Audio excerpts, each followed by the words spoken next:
Ganda ng paligid dito.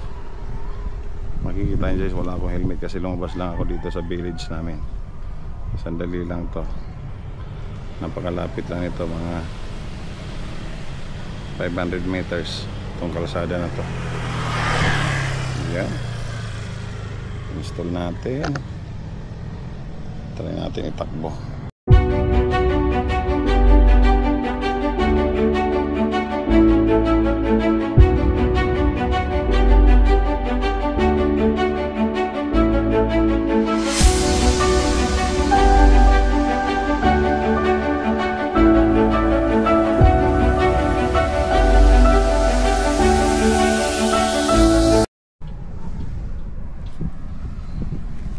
Yan.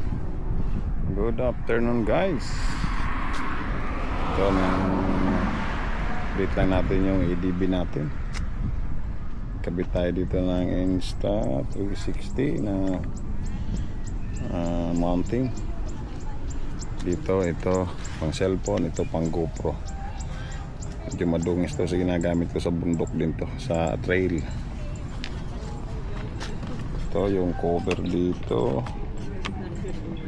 Tapos yan guys, yung ano ko, yung Mic TV.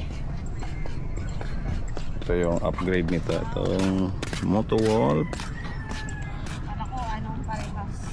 Ma-auxiliary lang, maliit lang kasi para hindi mabigat dito sa bracket, kasi hindi pwede mabigat dito. Yan. 2 weeks old lang itong ano natin, ADB 160, pero na long ride na to sa ano, sa parang mayroon dito mali, hindi na ibalik maigi ang kabit ng ilaw. Isilipin natin mamaya. Ito pit na pit doon, hindi. Tapos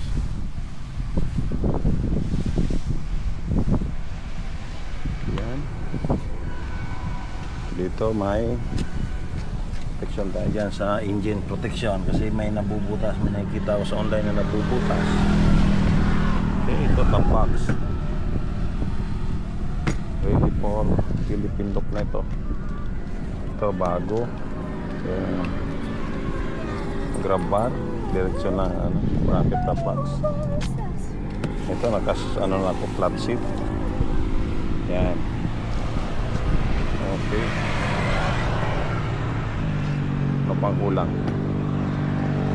Naka-flat sheet. Tapos ito, may mini bag ako dito. Lagayan ng hygiene kit. Sabon, toothpaste, toothpick, shampoo, toothbrush, pangahit. Yan, ganyan. Yan. Plastic. Yan lang to. Plastic top box, pero napakatibay ng pagkakabit niya kasi nakarekta yan.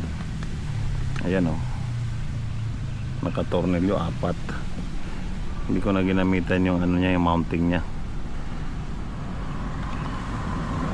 Okay, may plaka na agad. Magti 3 weeks na pala to. Tapos okay, try natin itakbo.